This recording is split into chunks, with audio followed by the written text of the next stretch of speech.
Yeah, you should be on YouTube. Okay. Hello, Jonathan. Hello, everybody on YouTube. Everybody's waving.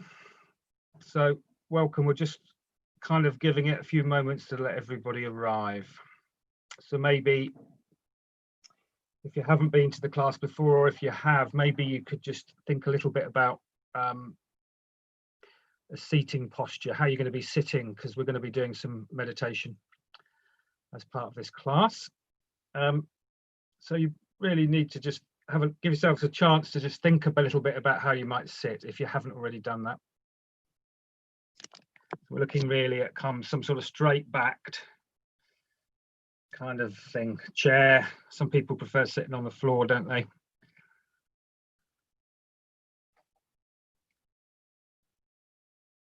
Oh, yeah.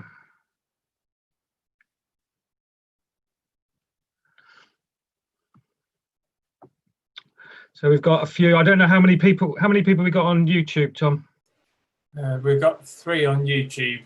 Okay. Let's just give it another minute or two then, and then we'll get started. We're a select but committed and elite group tonight, no doubt.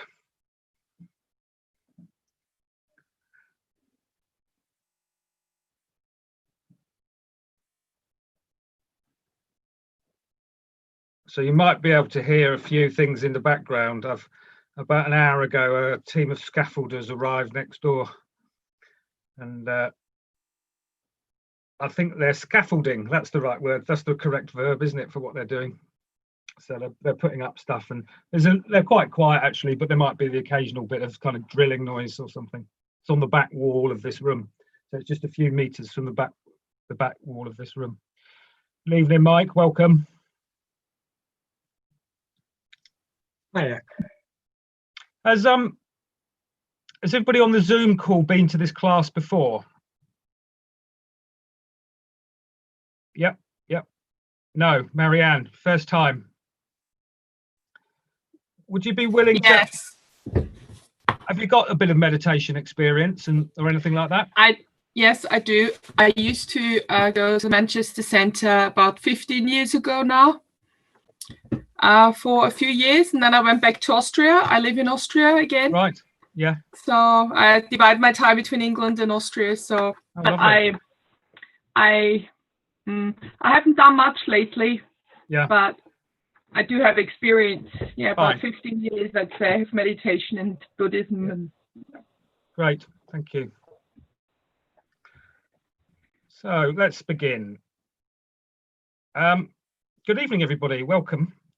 My name is Garavachitta. I've met some of you. I think I've met some of you before, but perhaps not everybody. Most of the faces are quite familiar on the Zoom. I don't know if I've met you or not if you're on YouTube, because I can't see you. But a very warm welcome to this evening's class. We're going to be together for about an hour and a half, I think. But we won't be meditating for all of that time. And what I'm going to do is I'm going to kind of introduce what you could call a Dharma topic. And what we're going to be doing is we're going to be looking at one of the core, or one of the a teaching that is at the heart of the Buddha's teachings. And it's very much to do with this a very basic kind of idea that the Buddha has, which can seem quite complicated and quite difficult to grasp. It's called conditionality. It's the idea that our conscious experience happens in a particular sequence, you could say. Yeah. And what the Buddha teaches is that by understanding that sequence, and by gaining insight and understanding and knowing how that sequence works, we can learn to in a way that understand the way that causes us dukkha, or suffering, you could say. Yeah. So like all of these teachings, the goal, put negatively, is to end suffering. Put positively, is to bring into being, or allow into being, virtues, really, mental and emotional virtues, you could say. Yeah. And also physical virtues, so things like kind of patience, kindness, equanimity, peace, compassion, wisdom and understanding. So what you could say, one of the ways that people sometimes think about the Buddha is that in a way he came to his enlightenment by thinking or reflecting very deeply on his own experience. So the Buddha's teachings are not a set of religious propositions. They aren't a set of religious ideas or even actually philosophical ideas. What they are is a method. The Buddha's teachings are a method, and in a way they are a concrete method through which one can apply to one's direct experience, the experience of being alive here and now, in a way that understands that more deeply and allows us to let go of the causes of suffering, you could say. So in a way, what we could think of the Buddha as, how did he come to his enlightenment? How did the Buddha come to his enlightenment? One of the things that we could say is that he came to his enlightenment by simply looking at his experience and seeking to understand it.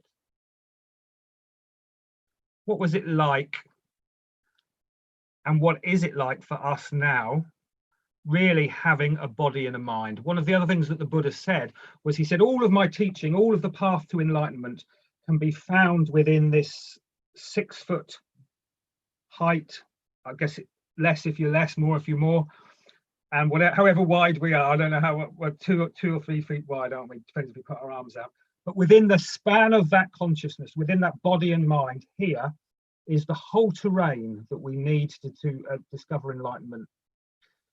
That's the prima materia, that's the raw material with which we approach the path, in a sense, how we are, how we experience life, and what we take that to be. So the Buddha, you could think maybe he sat down in the forests of North India, and looked at his experience and sought to understand his experience. And in trying to do that, he came to the conclusion, and he freed himself, if you like, from the bondage of suffering, you could say. But he got there by looking, by knowing, and by understanding. If we look at the Buddha's suttas, what the Buddha says in the early suttas, these 3 kind of qualities come out again and again and again. He talks about knowing and understanding and looking, or seeing, you could say. We're trying to see what is there, what is really happening in our experience. As our conscious experience, our experience of being consciously alive unfolds, and by understanding that, we can begin to free ourselves from suffering. So when the Buddha looked, he came to a conclusion, and the conclusion that he came to was that for there to be something present in our mind and in our experience, there needs to be something previous to that. So things don't happen out of nowhere. Things are not random. The experiences that we have, our unfolding conscious experience, isn't random. There's a pattern to it. There's an unfolding to it. So let's just do a brief inquiry. If you just close your eyes and sit straight.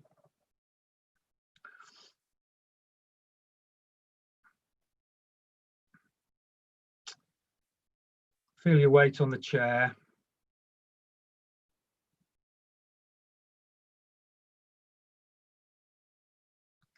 And just be curious about what is actually happening now in your experience, directly now in your experience.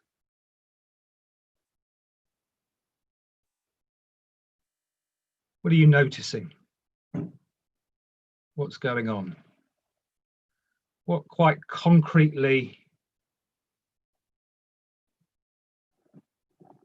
and directly is presenting itself to your attention right now?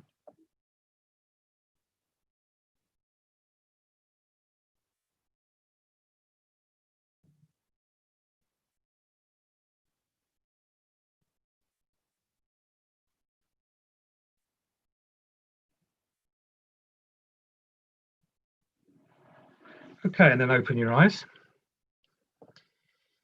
Did everybody come up with something? some kind of, you realize you were having some kind of experience and you were able to notice what that kind of experience was. What I'm going to speculate is that they were probably one of 6 things. A sound. They're probably changing a bit as well. Where it could have been a sound, a smell, a taste, a touch, a body sensation, a thought. That's it, isn't it? That's 6. Or a thought. That's in a way quite simply that's all we can experience, basically. Yeah. Or it could be, when I say thought, it could also mean like kind of imagining or something like that. Yeah, some sort of mental or emotional process. It could also be an awareness of a emotional kind of quality. Yeah, or a quality of mind, you could say. Yeah, so that would be the 6th one. We have the 5 senses, and then we have the mind. Okay.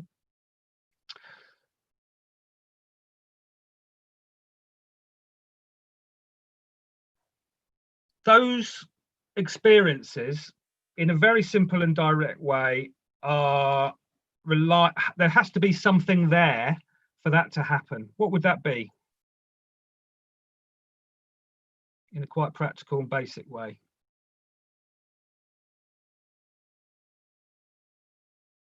Awareness. Awareness, yeah. Can you be more specific? So there is some sort of conscious experience going on, isn't there? So what is there before the conscious experience, Cheryl? What needs to be there? What did you experience? Oh, a number of things. You need to be noticing what's there. So to be awake and alive to what you're experiencing. So going into your body, for example, a sense of smell. There was the feeling of myself on the chair. Yeah. I could hear sounds. I was aware of my emotional experience. So they were the main ones for me. Yeah, there's not a lot other than that probably, unless you just had a peppermint or something, or a cup of tea and were tasting it, or just had your dinner. Good. So what would be necessary for those to be there in quite a basic way?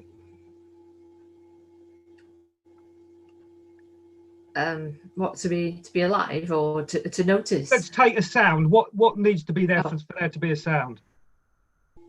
Well, something to make the sound and for me to be able to hear it. Yeah, exactly. Good. Receive so it.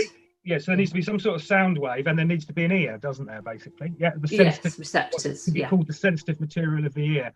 With sight, it's the eyes, isn't it? Yeah? Yeah. With taste, it's the sensitive material of the tongue. And with the body, it's the sensitivity of the body sensations. Yeah? Yeah. So what we're beginning to explore is the way that those that are direct kind of conscious experience, our sense experience, is reliant upon some kind of physical experience, isn't it? Yeah. What and for the mental one, what would you say for the mental one needed to be there? Anybody? Thoughts. So our thoughts, what is appearing to mental experience, or are they a precondition of it? Do they need to be there before it? I suppose memories. Yeah. So what do you need to have memories and thoughts? Experiences.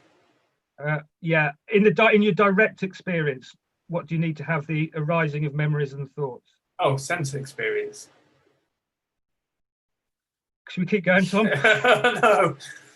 No. What's inside this? Oh, brain. A brain, yeah. So really, Well, not for me. The Buddha said something slightly different. He talked about there being a kind of seat of consciousness. But I think you could say, I think broadly speaking for us nowadays, you can make a strong case that the sense organ of the mind is the brain, really, yeah. And what you notice that, for example, is if someone has a brain injury, then it affects their cognitive, it affects what happens, what arises as their mental experience, doesn't it? Yeah.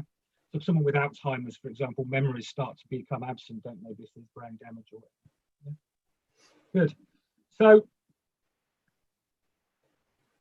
what the Buddha's noticing, in a sense, is that these experiences are based in other things. Yeah. So let's go. let's do another short inquiry. We're going to go back the other way. So we've gone back from the sense experience into the body, haven't we? Yeah. So we've said that what needs to be present for us to sense anything needs to be the physical sense apparatus in the brain. Let's close our eyes again for a moment and just sit quietly and see what we notice this time.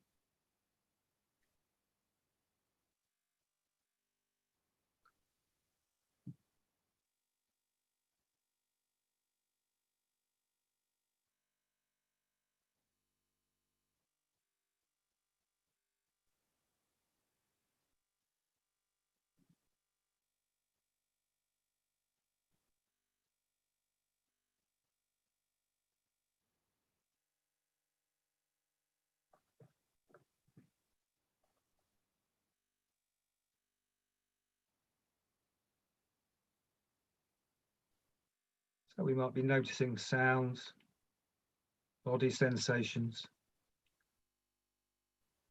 We might also be noticing, and this is what I'm slightly more interested in,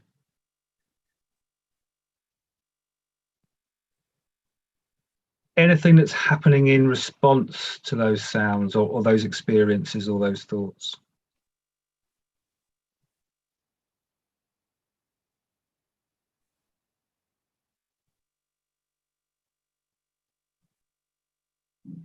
Are we noticing any judgment of what we're experiencing or any storytelling?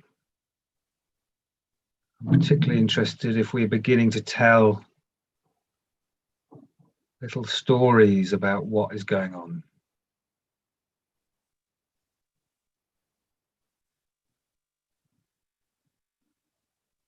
And the quality of those stories.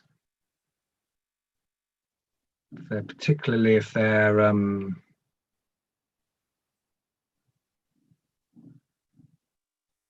yeah, just the quality, just tune into the quality of those stories, any thoughts that there are about what you're experiencing.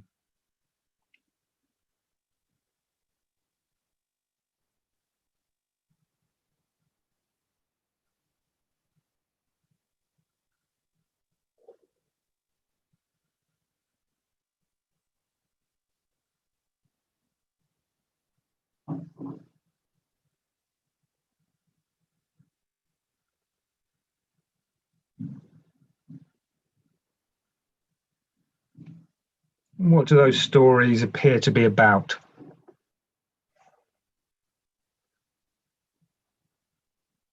In your direct experience.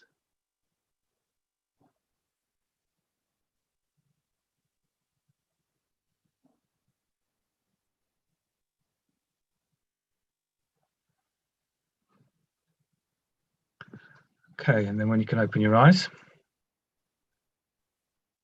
So did anybody like to unmute and say what they had going on?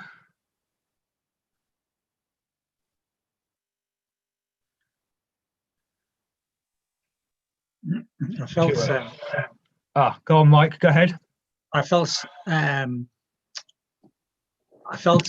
my torso and I felt pleasure there.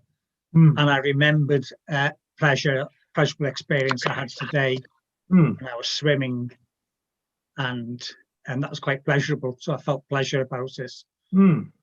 So I went off into a little bit of a fantasy about swimming in the water. That's quite interesting. I do remember as well a conversation a few weeks ago when you talked about how you like pleasure. Yeah, that's true. This is a very good example. Okay, so it was quite interesting because you said there were a couple of things going on. One was you had a memory or a thought about having had a pleasurable experience of swimming, but you also experienced the pleasure in the body, didn't you? Yeah. So did you know which of those came first? Was the body. I was thinking about my torso. Okay. So your body felt good because you've been swimming, kind of thing, and it set up a train of associative thinking. That's right, yeah. Would that be right? Okay, good. So this is another way that conditionality can work. And I think what Mike has just uncovered is really quite helpful.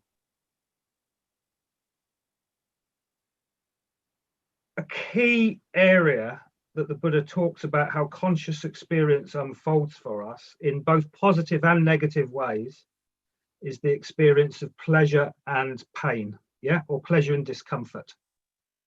Okay, so basically talking about liking things and not liking them. Yeah, we're not talking about it doesn't have to be agony and it doesn't have to be ecstasy. It can be more subtle than that, but it can be that there's a kind of quality to our experience which is pleasurable. Now, what tends to happen, and that's called feeling tone.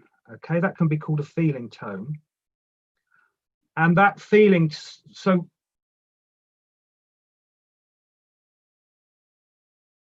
for that feeling tone to be present, there has to be a kind of sense contact, yeah, of some kind that we talked about, yeah. So if we hear a sound, it will have a quality of being pleasant, unpleasant, or neutral. Okay. If you have a body sensation, it's the same. So Mike experienced a pleasant body sensation and enjoyed a pleasant body sensation. But then something else happened, didn't it? Something built on top of that pleasant sensation, that pleasant experience. And I'm going to suggest that what it was is that Mike got interested in and attracted to that idea of pleasure. And then that he started to think and tell a little bit of a story about that experience of pleasure. Okay, so what happens, it begins with a basic sense contact, in this case a physical experience that Mike has experienced. Then there's a desire to increase it, which we call simply craving. Yes, when the Buddha talks about craving, it's what he means by craving. There's a desire to increase it, and then as a way of increasing it, we start ruminating on it, or we start thinking about it, or we start, might use the word fantasizing, didn't we? So we start doing that. And then it can go a little bit further. And when it goes a little bit further, what can happen is it can go to, oh, I think I must go swimming again tomorrow. Yeah. So we then might want to choose to take action on the basis of this story that we're telling ourselves. Okay. In Mike's case, this is fine because they're all quite it's very wholesome, positive stuff because he's got to do with being swimming. Did anybody have a story that was less pleasant, that was unpleasant going on, that they would be willing to share with us? Were you saying something, Stuart? Did you start to say something then? No, it wasn't unpleasant. Oh. No, right. I was thinking about a thesis that I was writing and how I was going to prove certain facts on it and what field work I needed to do to obtain those facts so I could write the thesis and who I needed to run it past and all those sorts of silly things. Yeah. Yeah. So you were involved in pleasant. Yeah. No. Yeah. So it wasn't. So let's try and track that back. So Stuart's talking about his mind is wandering, isn't it? And he's just what he's described as being distracted. He's thinking, he's turning over in his mind, he's ruminating, and he's even moving towards taking mental actions and securing actions to take in the future, isn't he? By I must speak to this person about it, or I must do that about it. Yeah.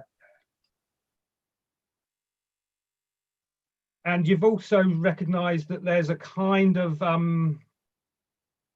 that isn't an altogether pleasant feeling. The feeling tone to that way of ruminating is not pleasant. Is that correct?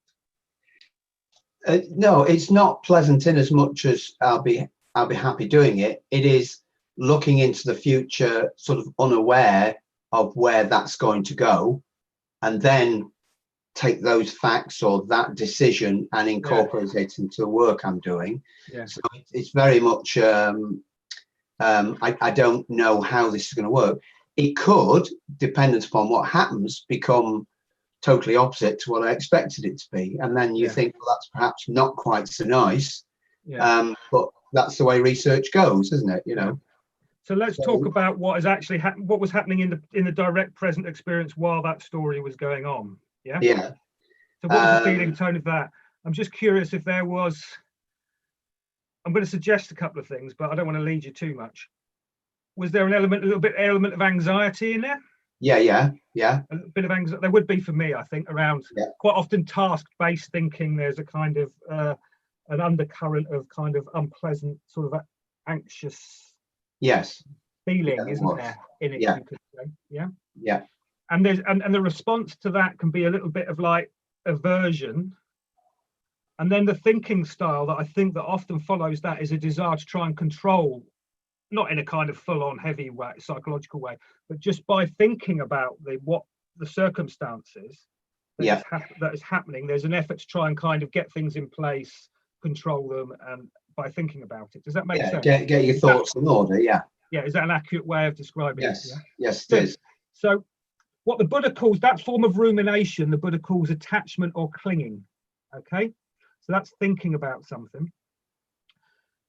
Previous to that, there's normally, in Mike's case, there was like a kind of craving for increased pleasure. For Stuart's, there was perhaps a slightly aversive sense of wanting to kind of sort things out or try and get rid of this sort of feeling of unease, perhaps, or move on from that feeling of unease in some sort of way. Can we go back to Stuart though? Because we identified for Mike the pleasant experiences, the initial experience as being a pleasant experience in the body. Could you say what the initial experience that triggered that process for you was, Stuart? It was, I suppose, cerebral is the right way to put it. Yeah. It was the fact that I could sit there and find the peace for my brain to work on something. Yeah, those thoughts were the thing we were working on. So I think it's the thought, basically. Yes. I think what might have happened, so Mike's was triggered by a physical sensation, yeah? Yeah. But yours was triggered by a mental experience, which was the thought. Basically, what came into consciousness was a thought about your thesis, wasn't it? In some sort of way. Yeah. And then that triggered a feeling response. Yeah. Of perhaps slight unease, and then a aversive response, which is an effort to kind of push that away or control that. And then that expanded out into a kind of storytelling or a kind of effort to kind of like manage experience. And then it moved on further than that into a decision to make action. Yes. Yeah. That action, yeah, go on, were you going to say something? I was going to say, and there was a degree of why on earth am I thinking about this here when what I came here to do was to meditate. Yeah. But I see where your thought process is going. So that was kind of an aversion, but I'm trying to think, look, get these thoughts out of your head because you should be thinking about something else. Sure. Yeah. Well, yeah, sure.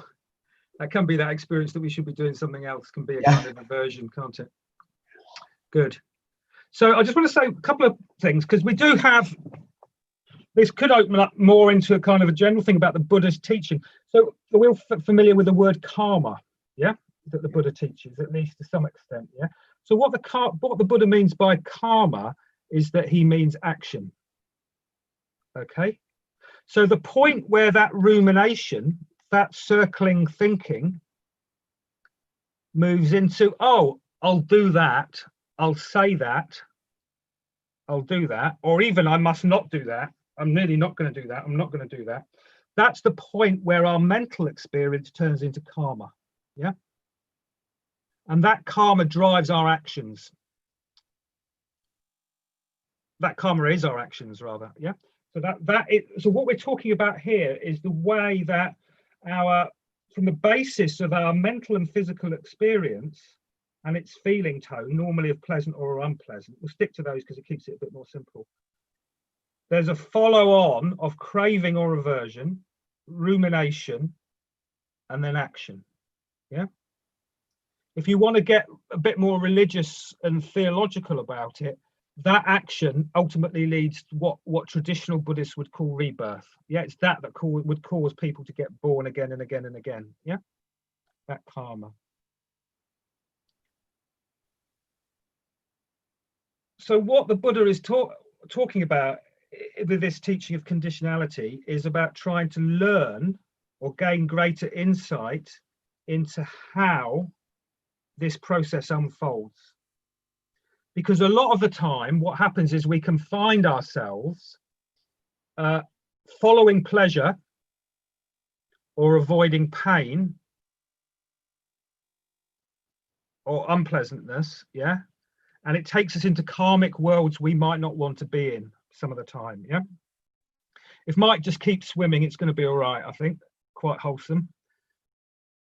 But I don't think Stuart would want permanently to be thinking about his thesis. And there are people that we can sometimes end up, can't we, end up in obsessed states, don't we? Or obsessed states of mind about things, is when this process is just like going so quickly and so repetitively that we're lost in this, on this wheel of karma. We're being driven by the wheel of karma, you could say. So what the Buddha is trying to get at is if we can come back and notice more directly what is happening in our experience, the preceding, what needs to be in place for that rumination and that karmic action to happen, then we can begin to let go of it. Yeah, and we can begin to see it and know it, and we'll be less driven, in a sense, by the wheel of karma. Does that make sense? Yeah? Good. It's always good to ask, does it make sense? Because people nod anyway, I guess, if they don't know, don't they? But good. Thank you. So what I'd like us to do is, I'm going to do a bit more. So I think we've touched on what those themes are to some extent. Yeah, hopefully we've got a bit of we've touched on what some of those concepts might be. So we've talked about sense contact, haven't we? We've talked about pleasure and pain, and we've talked about craving and aversion, rumination and action. Yeah. So what we'll do now is we'll do a longer period of practice. We'll give ourselves a really good time to settle down in our experience, trying to become a bit stiller. And on the basis of that, we will just I'll just introduce a few ways that we can begin to notice some of these things a little bit more clearly in our experience. Yeah, we might notice, for example, that we're ruminating. We might then notice that there's a push or a pull in our experience. We might notice, then we're particularly interested in the feeling tone of the sense contacts, because that's the basis of which this karmic journey begins, you could say. Okay, so let's make ourselves comfortable.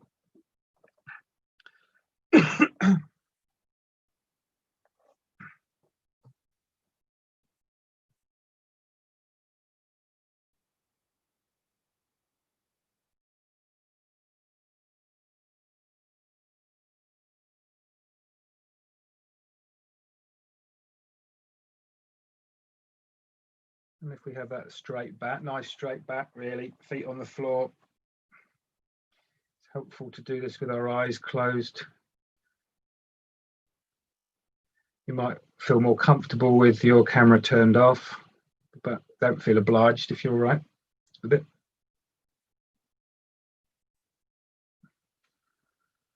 It's up to you. So one of the advantages of this class is we've got a nice long period of practice. So we don't have to rush.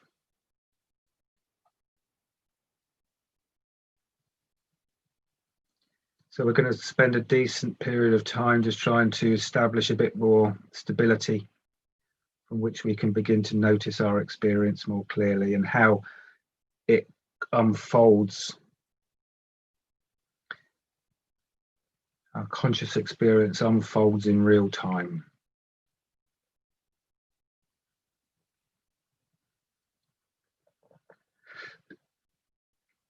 So first of all, just getting a quick overall sense of the body, how the body feels.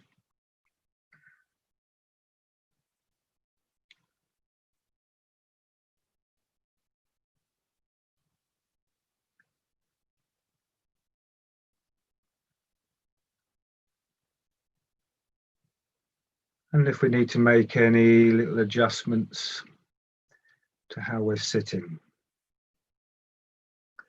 Might need to wriggle or adjust our clothing a little bit or something like that.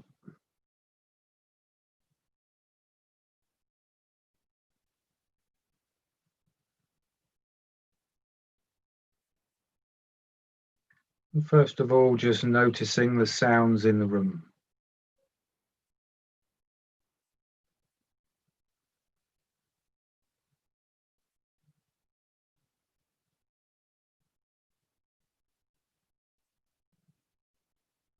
Allowing those sounds to come to our ears.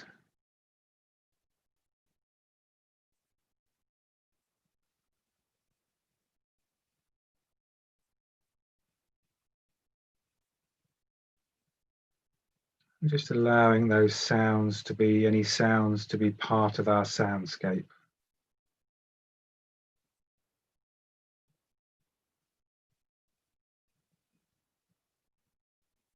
So we're not chasing them, chasing after them or pushing them away.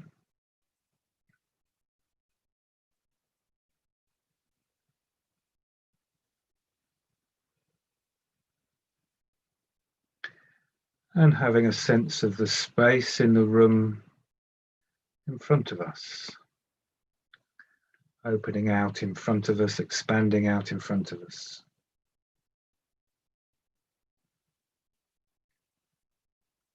Filling the space before us.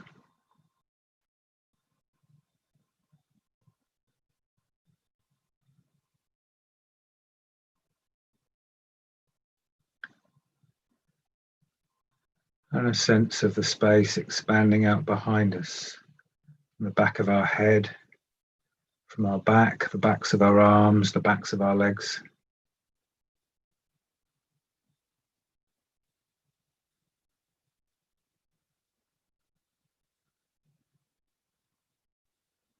And space expanding out to the right, to the left.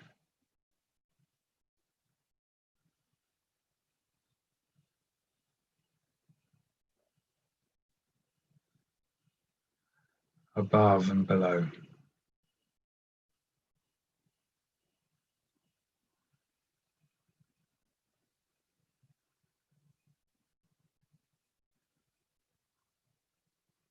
So just so we have a sense that we are sitting in the heart of our environment.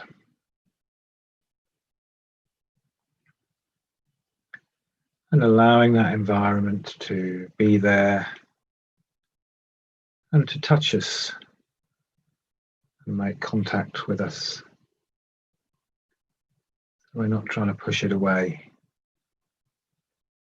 We have a sense of being part of something larger.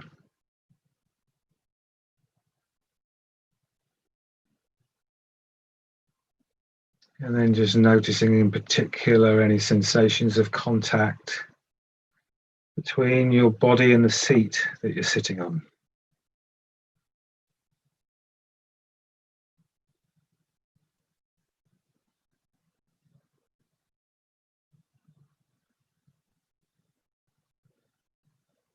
So that could be around the backs of the legs, the back side, and also the back of the chair if you're sitting on a chair. We're just going to try and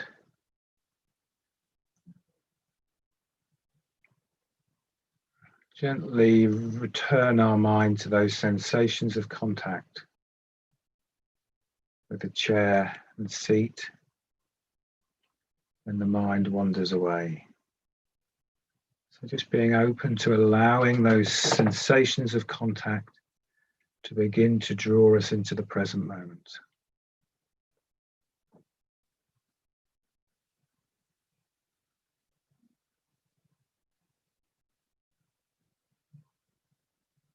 And our minds will wander away, they will ruminate, we will get lost in thought and distraction. It's quite natural. When we've noticed that has happened, all we need to do is just come gently back to the particular sensations we're trying to notice more clearly. So noticing any sensations where you can feel your feet in contact with the floor.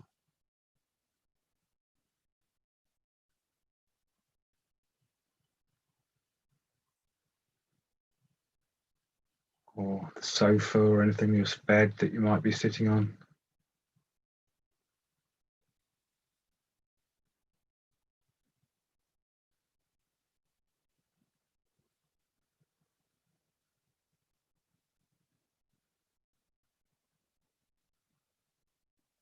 And then noticing any sensations we can feel in and around the feet.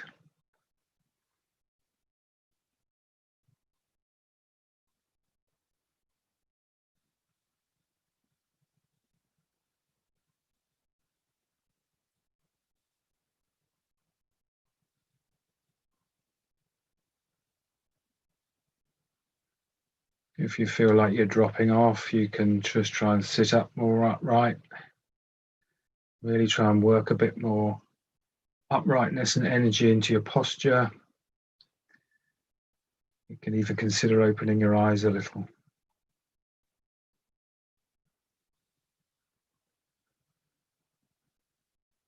So noticing any sensations in and around the feet.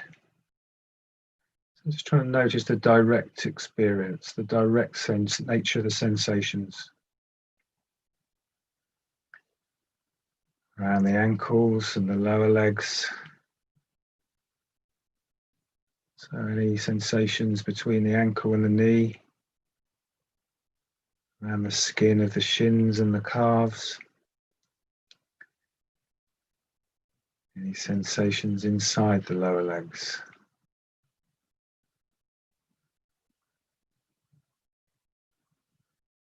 And again, if the mind wanders away, it's quite natural.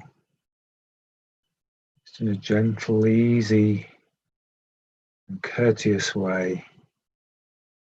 Just trying to invite it back to notice the sensations that we're trying to become aware of.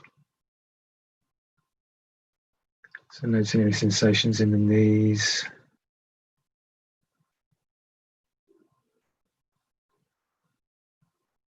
The upper legs.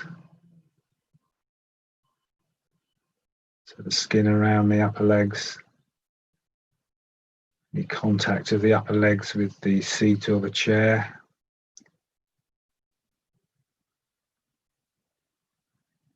Any sensations where you feel clothing in contact with your legs? Just being open to allowing those sensations of contact to bring us more clearly into the present moment.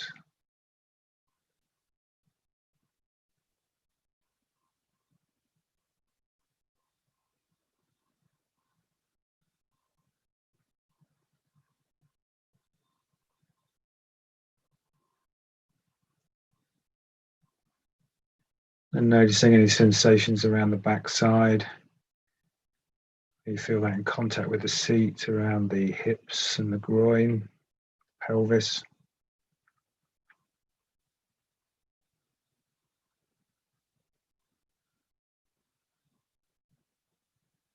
Front of the waist and the back of the waist.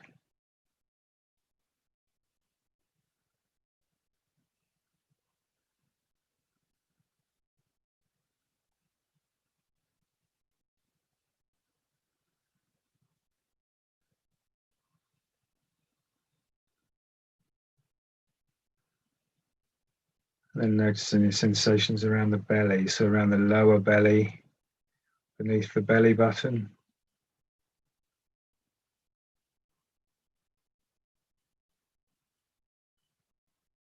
Around the sides of the belly, the upper belly.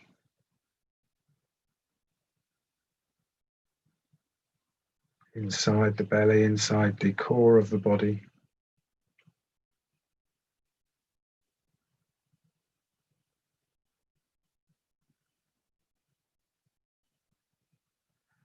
Around the muscles in the lower back.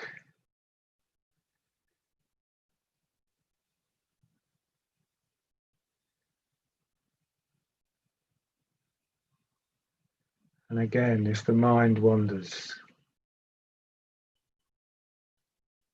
being curious rather than judgmental, being kind rather than harsh and dividing, just gently, easily, almost lazily bringing our attention back.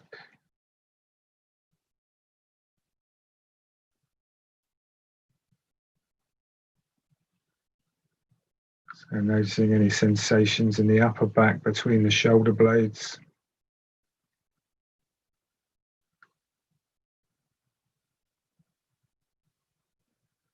And the backs of the shoulder blades.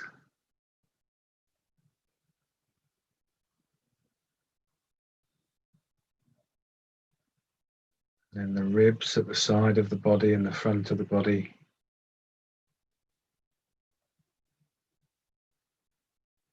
The breastbone.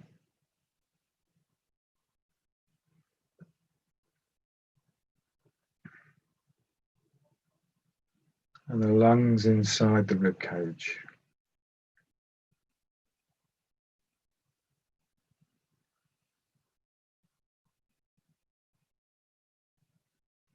Coming up to the throat, sides of the neck, the back of the neck.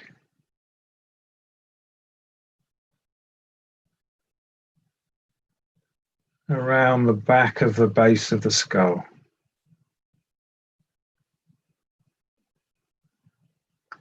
Kind of ridge under the base of the back of the skull. Having a sense of the roundness of the back of the skull.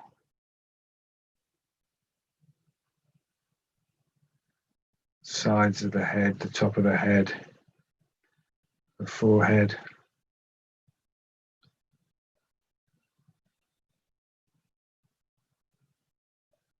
And the skin of the face.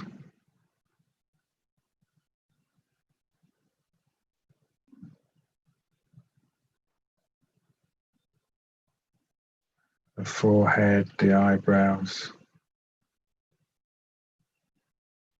The sensations of the eyelids resting on the eyeballs.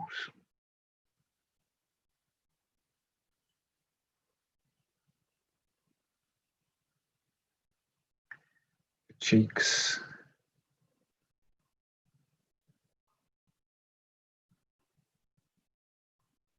And the jaw.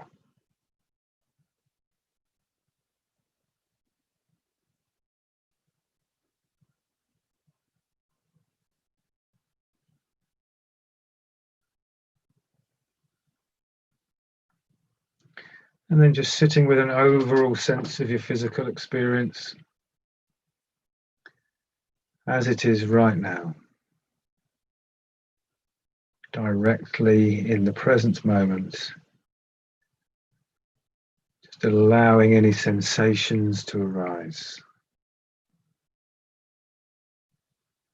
Allowing any sounds to arise.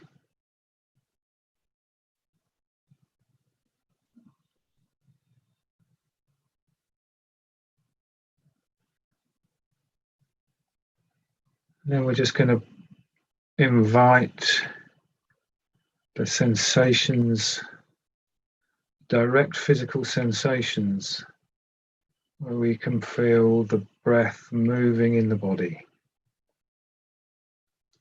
Can invite those to come out more clearly into our attention. Could be around the belly, the rib cage, the chest, the back, up into the shoulders and the neck. We're just beginning to have a clearer sense that our body is breathing.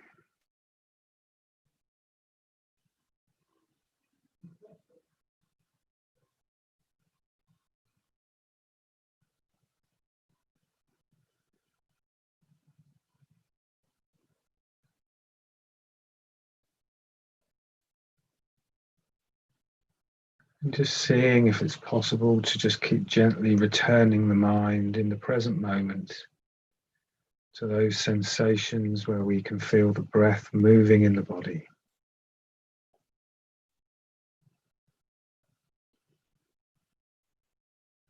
Not forcing our mind, being gentle and courteous and friendly.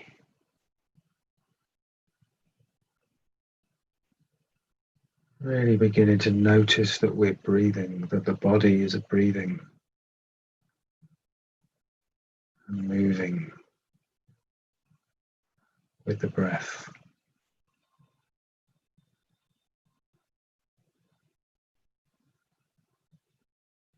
These sensations of the breath right now, here and now in the present moment.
When the mind wanders, making friends with the mind, coming back to the breathing body.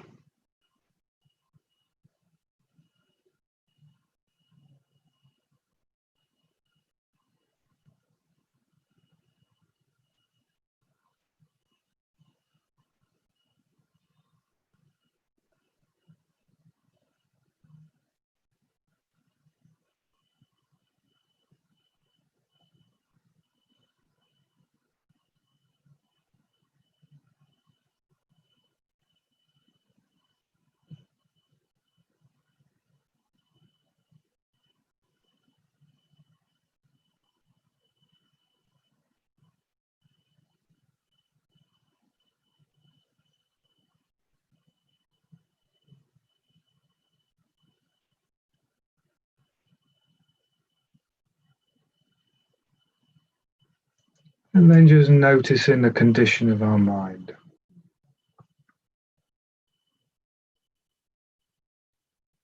Particularly noticing if there is any clinging or rumination or storytelling present in the mind.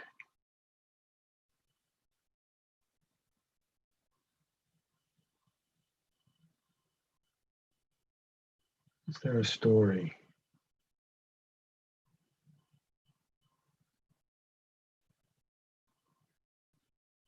And is that story pressing us towards making decisions about what to do in the future? Just noticing that. If it's there, if it's not there, then that's fine. Just carry on with the breath.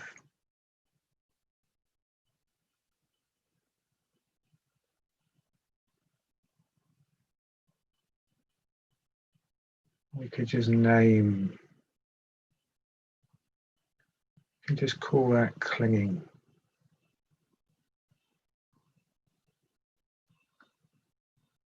Or rumination or storytelling. You can just label it.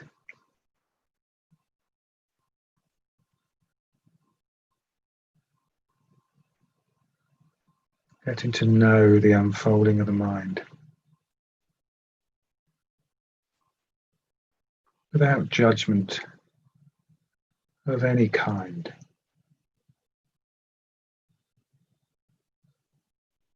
Just accepting that quality of mind at the moment with kind awareness.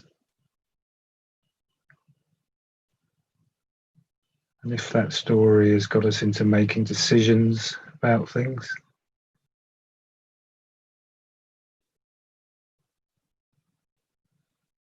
you could just call that karma or action.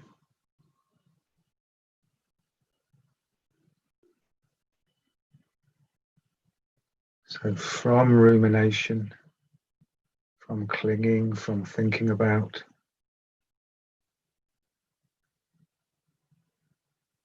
follows karma.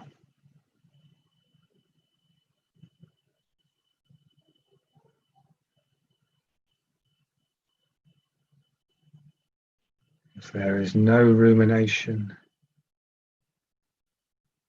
there can be no karma.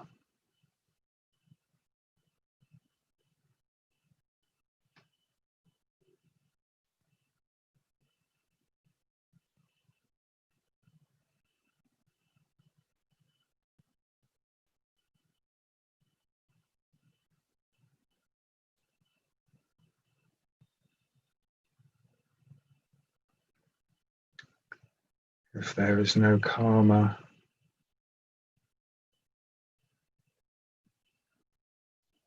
then the wheel of rebirth cannot turn. The wheel of suffering cannot turn.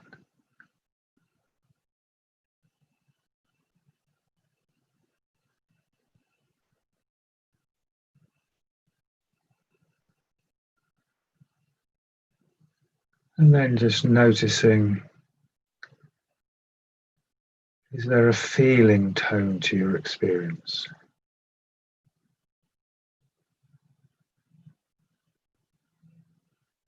Do you feel content, happy, Is there pleasure in your experience overall right now? Or is it in some way unpleasant? Maybe slightly agitated, tense, confused, frustrated.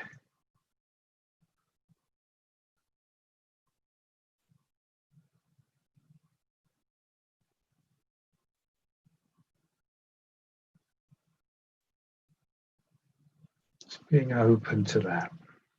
It could be a mixture of two, of the both.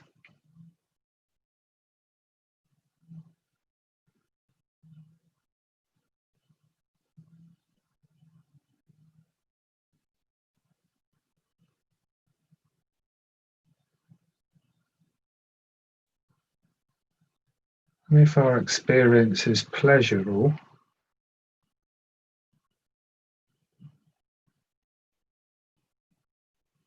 we notice a desire to continue that, to increase that,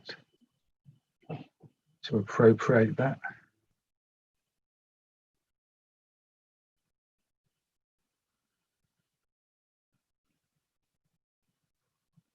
And if our experience is unpleasant, and we notice a desire to resist it, to struggle against it, to push it away.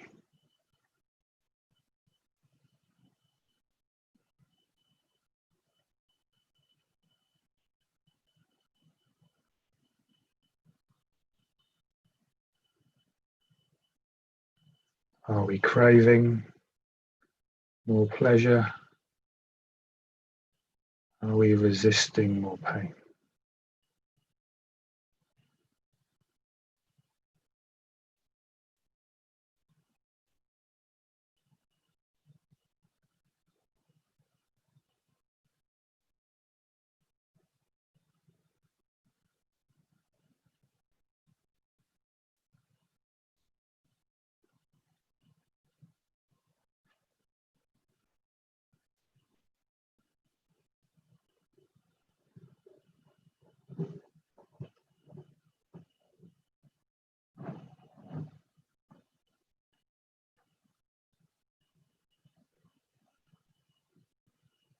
If there's no unpleasant sensation, there's no aversion.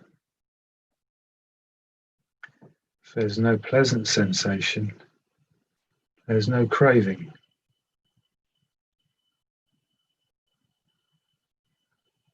If there's no craving or aversion, there's no rumination.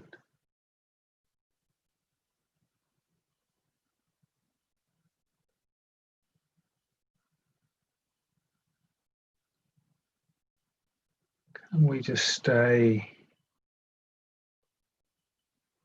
right now in the present moment with the unpleasantness of our experience without pushing it away, or with the pleasantness of our experience without chasing it? Just allowing the feeling tone to be as it is.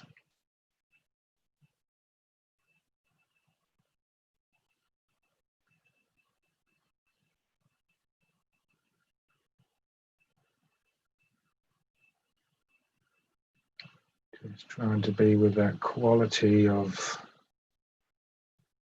pleasure and pain alone.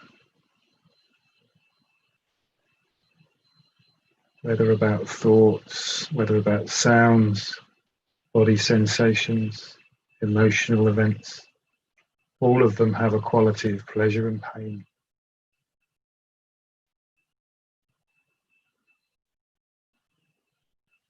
Can we stay directly with that quality?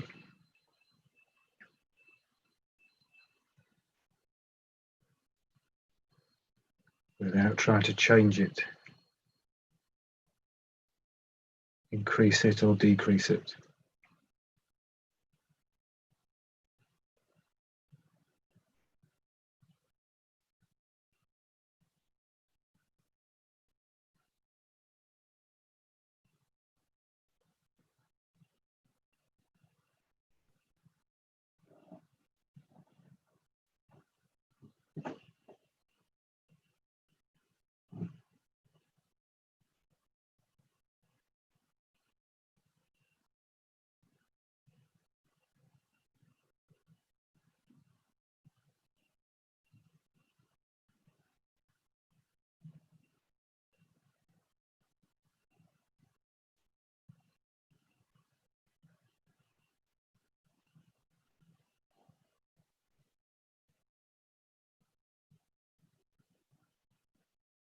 This is where the freedom of the Buddha's teaching comes. Learning to be with the pleasure and pain of direct experience with equanimity.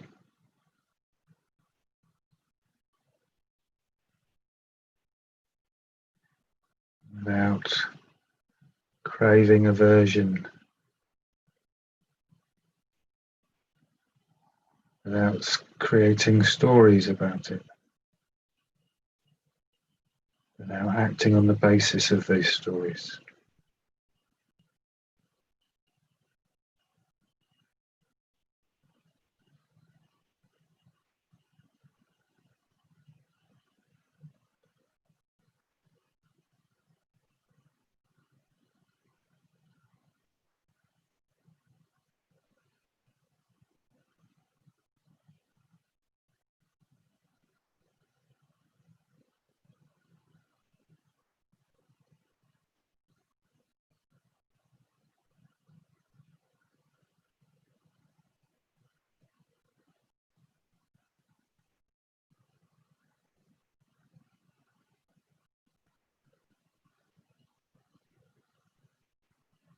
Pleasure and pain are always changing,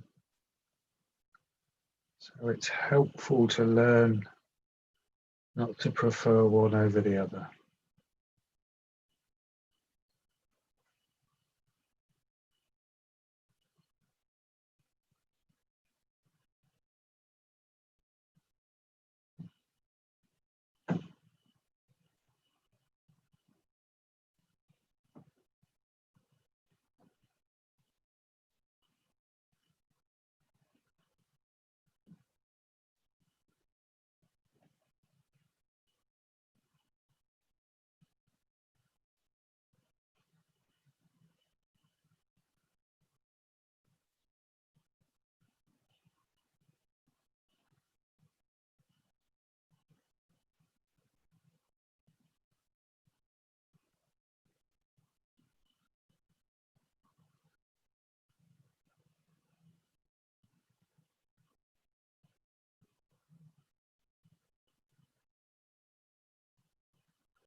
Learning to stay directly with the feeling tone, with the pleasure or pain.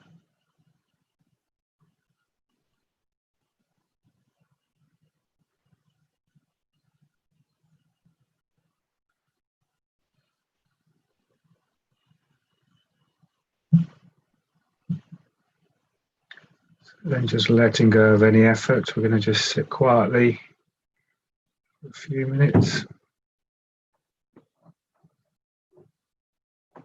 Just relaxing.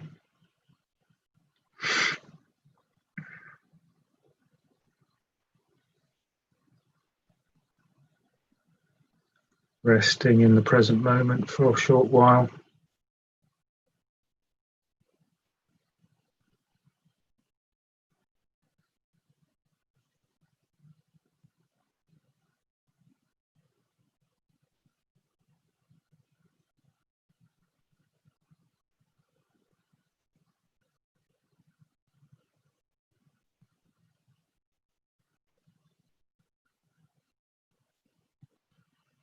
Can just take a few moments just to reflect on anything we may have learned about our experience, about how our mind works, anything we might have identified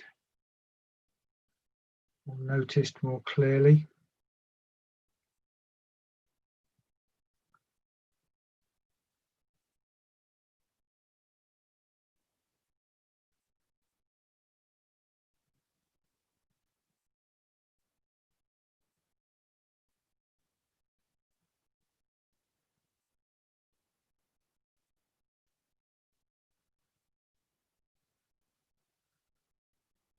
And then when you're ready, you can just experiment with opening your eyes, looking around the room a little bit.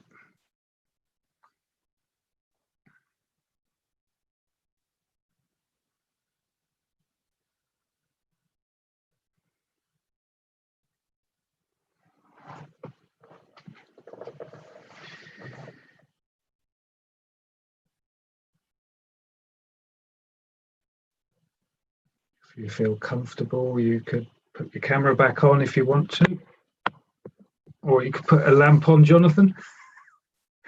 I thought it was turned off, but I could see shadows moving around in the darkness.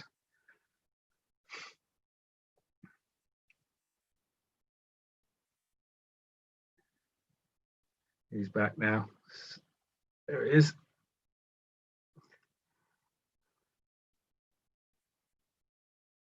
So I'm just interested if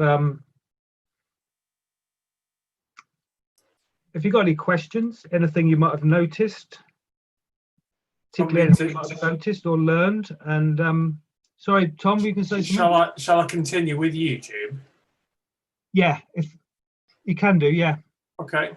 They can only see me anyway, can't they? They can't see the other people, the people on the call, can they? But when the other people speak, they can see the other people. Just while they're speaking. Yeah, just while they're speaking. Okay, great, yeah.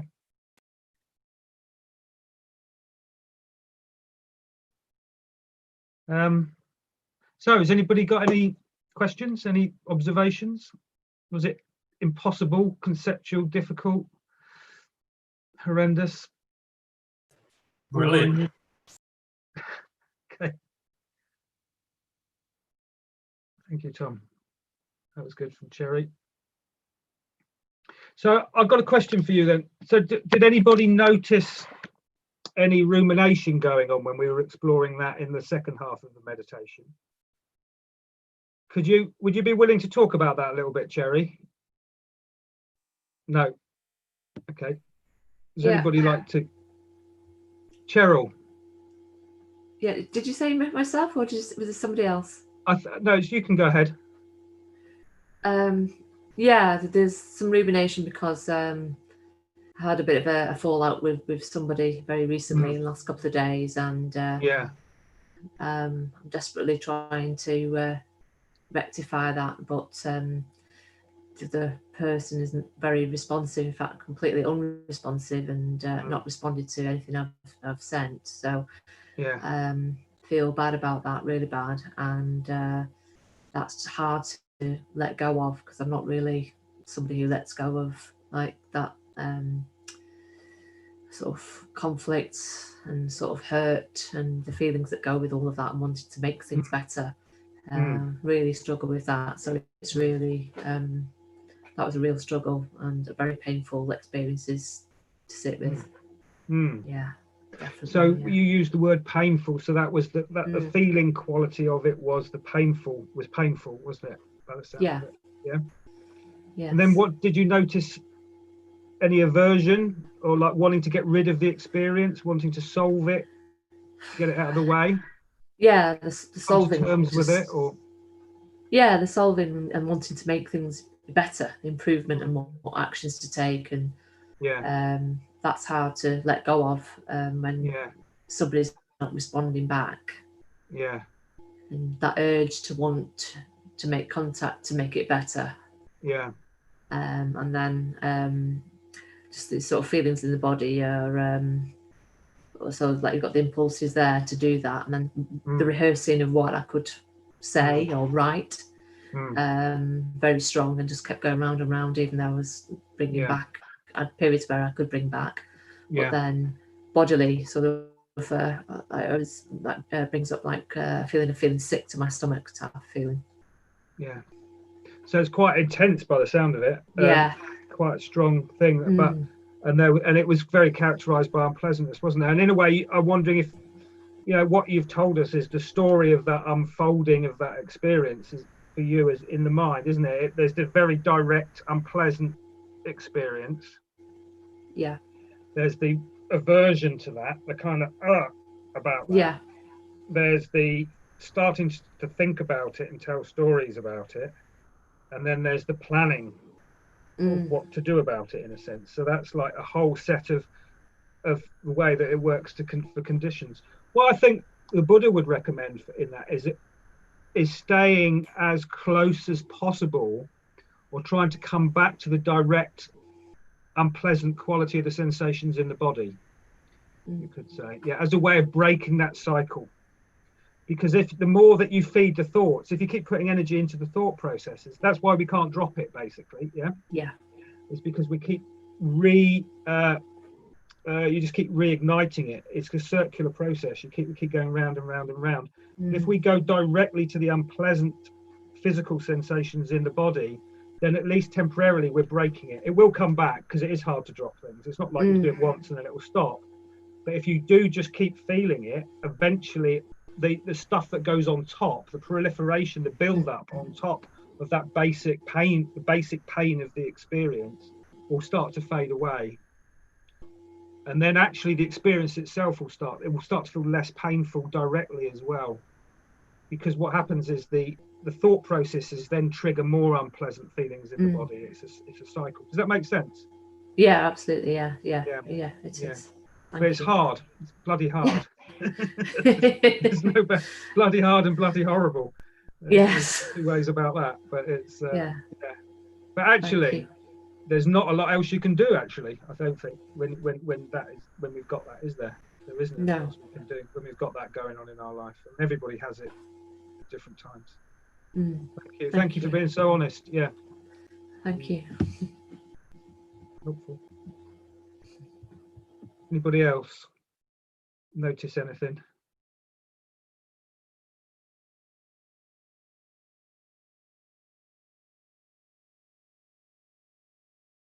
No? Okay, good.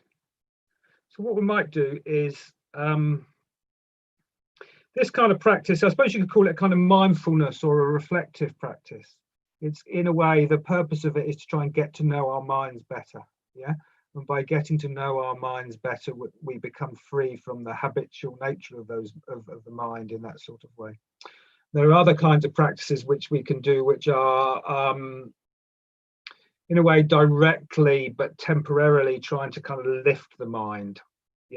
So we're not so much trying to understand the mind, but we're trying to just change it in the present moment by bringing different qualities to it. So that would be practices more like the metta bhavana and things like that, which you will have been done before. So I'd like to just finish in the last sort of 15 minutes, if you're up for it, with just a brief period of metta, and a way of just kind of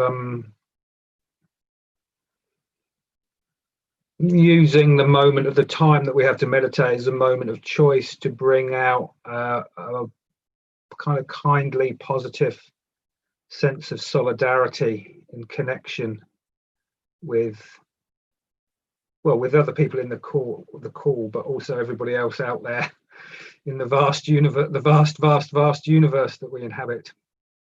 So is everybody up for that? If you'd like to do another short practice, it'll be about 15 minutes. If we take our posture again.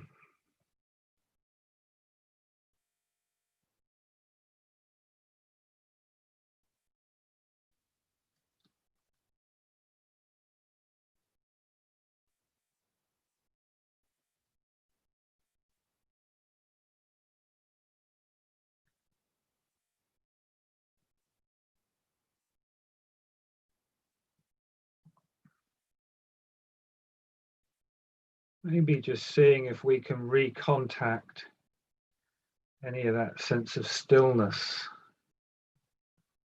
or stability that we may have built up in the first practice.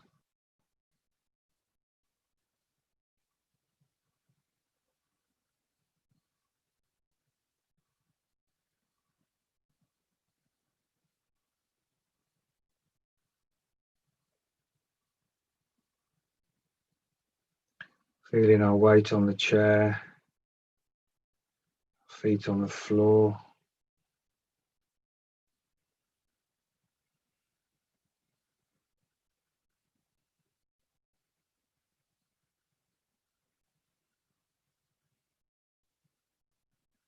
Our presence in the room.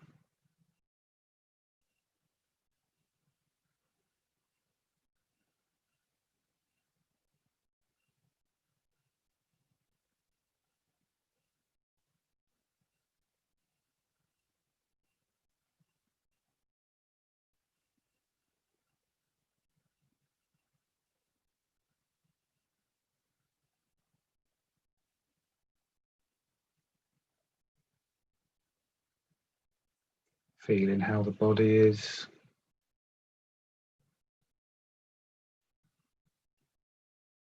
The sensations and texture of the body, pleasure and pain of the body.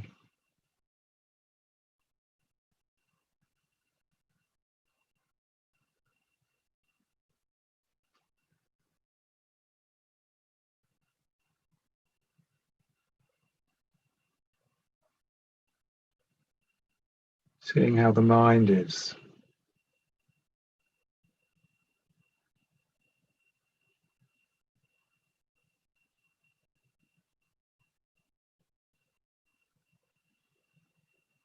Pleasure and pain of the mind.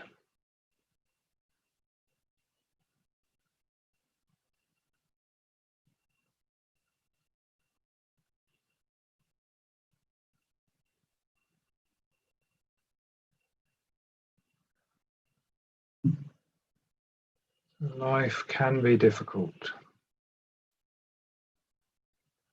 and painful, as well as having times of ease and enjoyment.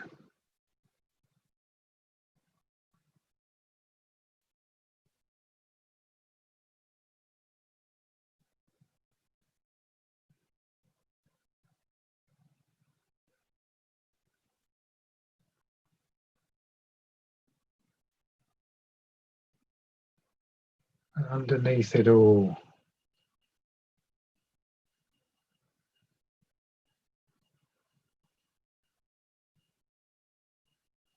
there's the possibility that our deepest wish is the wish to find ease and peace and happiness and joy.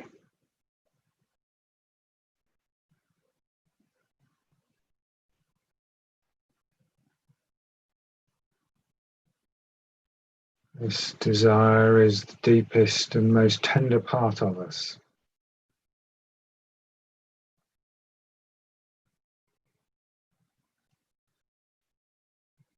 It is also the desire that is often frustrated, the desire that is often frustrated because of the circumstances of life.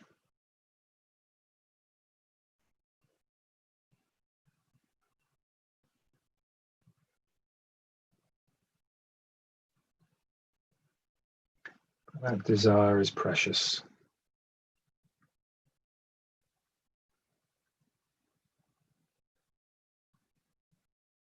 Just being open to allowing the preciousness of that desire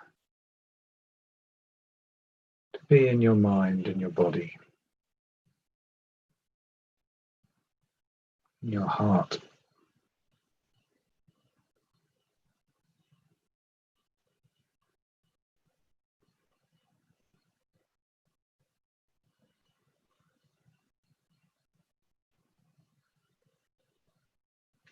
Just holding that desire,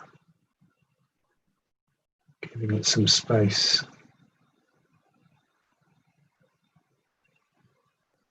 And allowing it to take its place, its real place.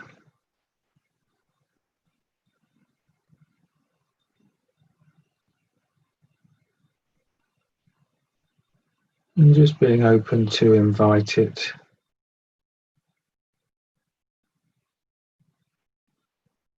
more clearly into awareness.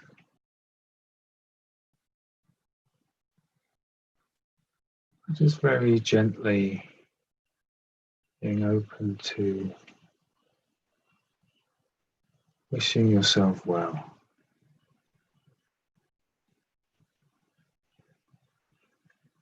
Just articulating that most tender wish in a gentle and easy way. May I be well.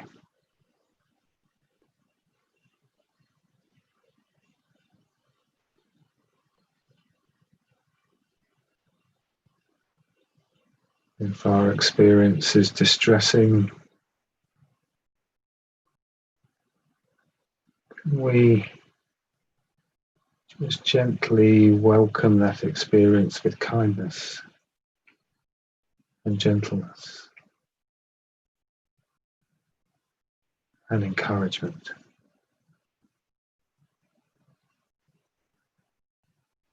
May my suffering lessen. May I find ease.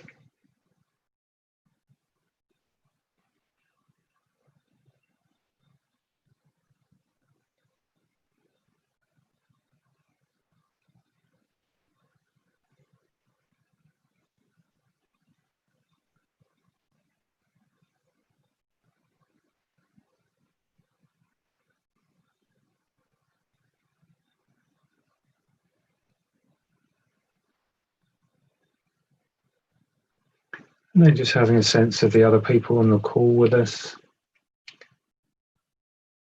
All of us sharing that wish, that deepest wish, to find peace and ease in a difficult world. The struggles of our minds and bodies. And just seeing if you can have a sense of connecting your wish in solidarity with everybody on the call's wish. So all of us sitting here,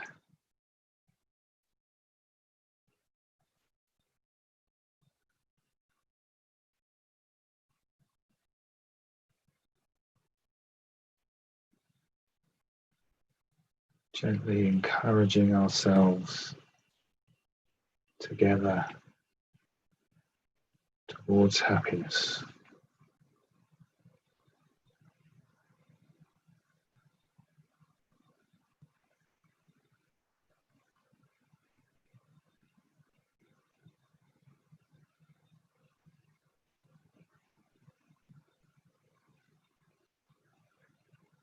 And then having a sense of sharing that solidarity with all of the life around us where we're sitting. The buildings we're in the streets,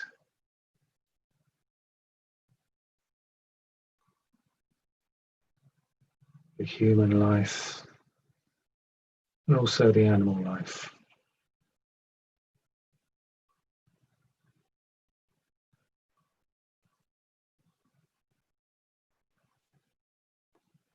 Each of us wanting happiness.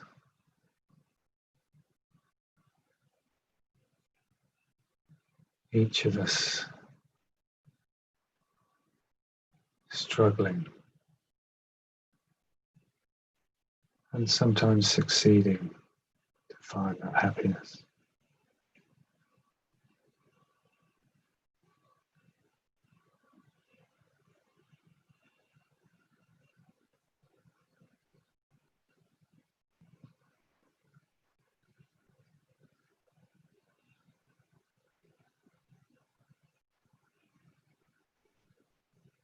May we all find encouragement together.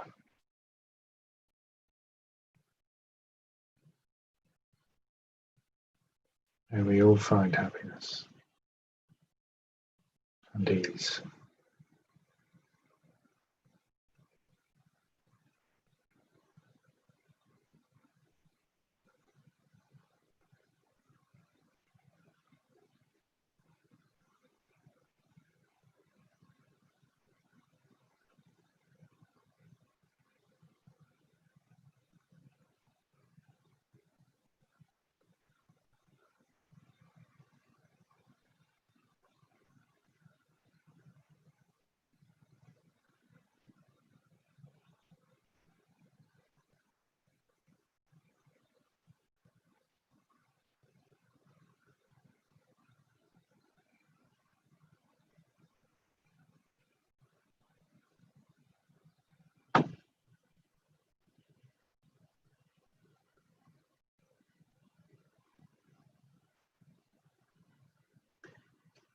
And then just coming back to a sense of presence in a room or Our weight on the chair, our feet on the floor.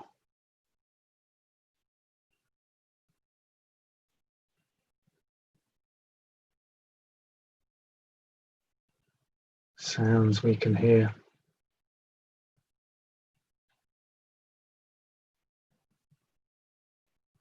A light on the back of our eyelids.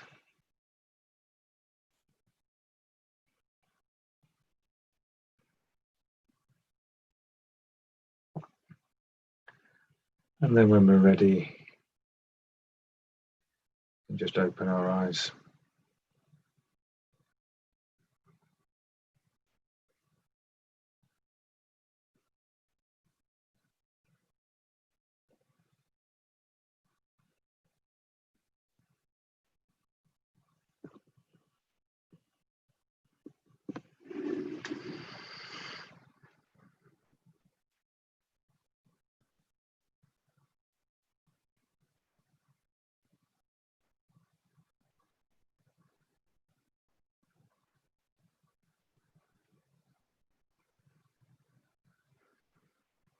Good. Is everybody okay?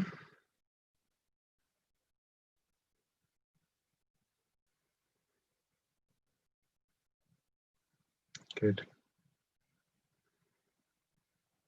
So we've probably just got a couple of minutes. I don't know if anybody's got anything they'd like to say, or you're welcome to. You don't have to. We can leave it there.